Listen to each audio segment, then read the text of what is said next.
Chapter 5. The bus rumbled from the slick commercial streets of the suburbs to the little brown barrio of Lincoln's childhood. When he first boarded the bus, the few passengers, almost all of them retired people with carts for Sunday shopping, spoke English. But after 20 stops, after trim houses gave way to apartment buildings and poorly kept muffler and tire shops, the bus filled with brown-faced raza. English gave way to sing-song Spanish. Almost every woman had a child. Ándale, muchacho, a mother scolded her boy affectionately as he unhooked the Pepsi can that he had smashed into his shoes. The boy laughed and waved goodbye to the cans as his mother yanked him onto the bus. She dropped coins in the box and took a transfer from the driver, a black man in sunglasses clear enough to show his eyes. She muttered, con permiso, as they made their way to a seat near the exit. The woman smiled at Lincoln, a gold cap gleaming on her front tooth, and said loud enough for everyone to hear, Mi hijo es un diablito.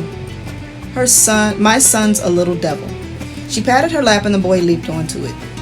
The boy turned to smile at Lincoln, who nearly jumped because the boy's front teeth were gone.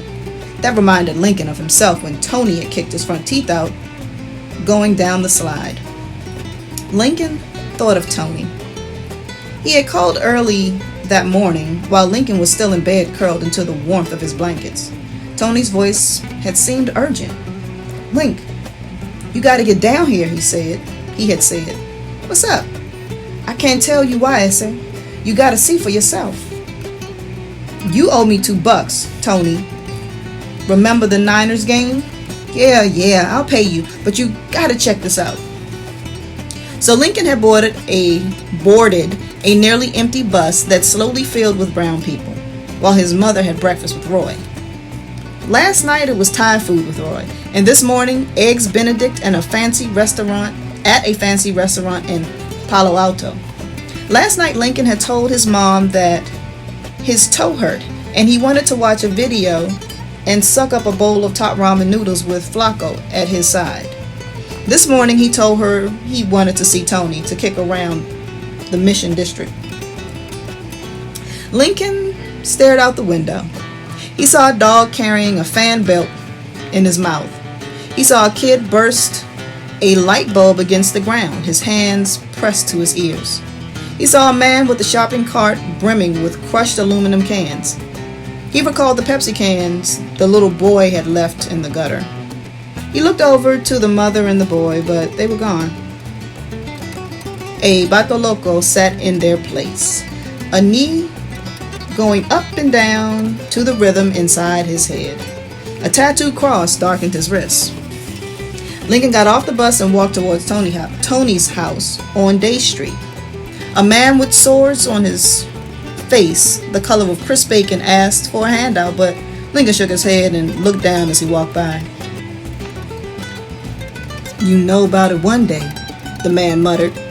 Lincoln felt bad, but if he gave the man $1, he would have no way to get home. And anyway, how could $1 change that man's life and wipe those sores off his face?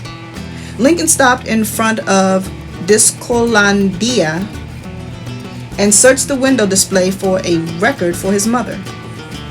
Her birthday was coming up, and she had hinted for an album by El Chicano.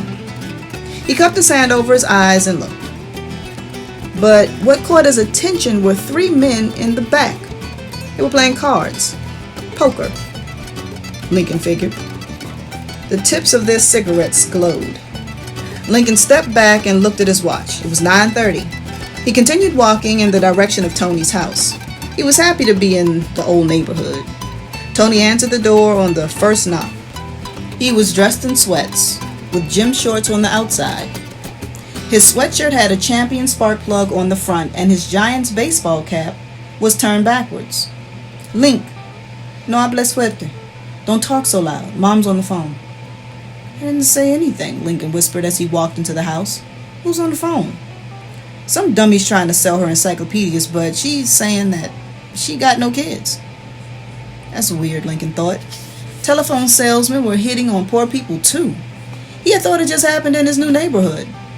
They tiptoed down the narrow hallway, the wooden floor squeaking. Lincoln looked at Tony's three younger brothers, all sitting on the couch watching Saturday morning cartoons with the sound turned down. They waved to Lincoln and smiled so that the red licorice whips they were chomping on showed between their teeth.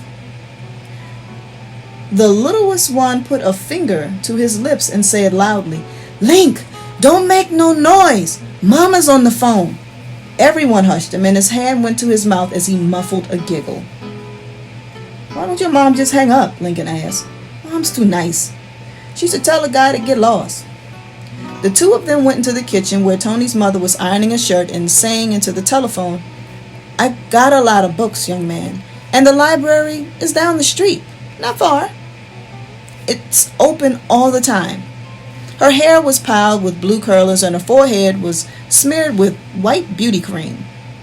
He had known Miss Contreras as long as he could remember before he could count to 10 and tie his shoelaces, before he could pedal a bike without training wheels, before his father left and took a job in another town. She looked up and her eyes sparkled at Lincoln. She blew him a kiss with her fingertips and said into the telephone, "I gotta go. But nice books. You're nice, too." She placed the receiver down and her face broadened with a smile. "Ay, mijo, que grande te has puesto. How tall you've gotten. What are you eating at home?" she said as she patted the curlers on top of her head. "Que guapo estás. How handsome you are. How's your mother? She never calls or nothing." She turned off the iron and gave him un abrazo that nearly took his breath away and popped out his eyeballs. "Hello, Miss Contreras," he said. He wiped his cheek where some of her beauty cream had rubbed off on it. "Hello yourself, mi hombrecito. Look, you're taller than Tony." "Mama, he was always taller," Tony said. He picked up an apple from the table and bit into it. "Pues no. When you two were little babies, you were taller." "Really?" Tony responded. "I stretched you both out on the grass one day." "Tú estabas más grande y más gordo." "You were bigger and fatter." "On the grass?" Tony asked. "Sí, hacía calor y you babies were sweating and crying. I put you on the grass and turned the hose on you." "The hose?" they both asked, nearly screaming. "To cool you babies." Tony gagged on a mouthful of apple. He glanced at Lincoln with a look and said, "Que loca." "Mi hijo, ¿tienes hambre?" she asked Lincoln as she folded the ironing board and leaned it against the wall. "No, I'm not hungry, but can I have a glass of water?" "Claro," she said, feeling the curlers. She started toward the faucet, but stopped. No, les voy a hacer una limonada." While Mrs. Contreras swirled lemonade from a can into a pitcher painted with the faces of the San Francisco Giants, Tony pulled Lincoln into his messy bedroom. A pile of clothes lay in the corner, dark with dirt and streaks of grass stains. A cracked Raiders football helmet was propped on a bedpost.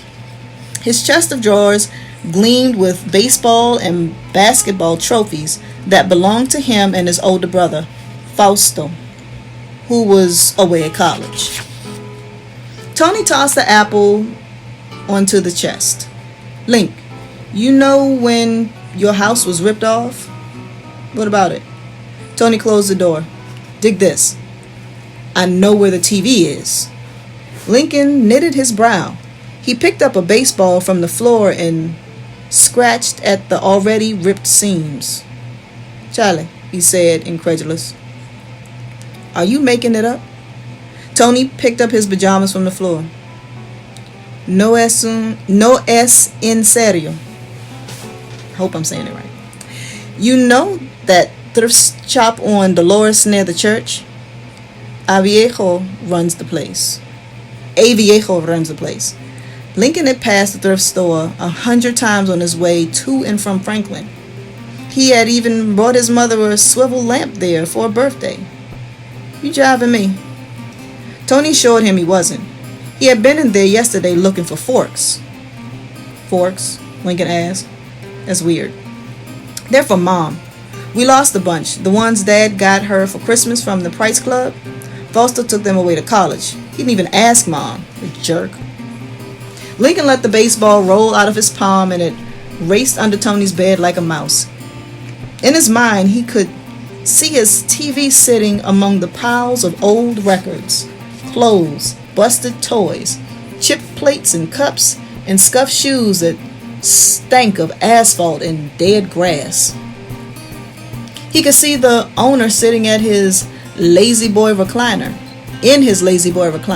his bifocals on the bridge of his veined nose, his hands peppered with age. "You sure it's my TV?" Lincoln asked. "Si, hombre. It's the one with crayon marks, ain't it?" "Crayons?" Then Lincoln remembered how, when he was 8, he colored the side of the television for fun. Fun that got him a spanking from his mother and a week without television. With the heel of her palm, Tony's mother pounded on the door and yelled, "Muchachos, boys, come and drink your limonada. And I fixed us some popcorn." "Bueno, mama," Tony said. They left the bedroom thinking of the TV. After a glass of lemonade with ice cubes, some fistfuls of popcorn, and some talk with Tony's mother, who propped her large dimpled elbows on the table, the two of them put on their jackets and headed for the thrift shop. Lincoln had to see for himself.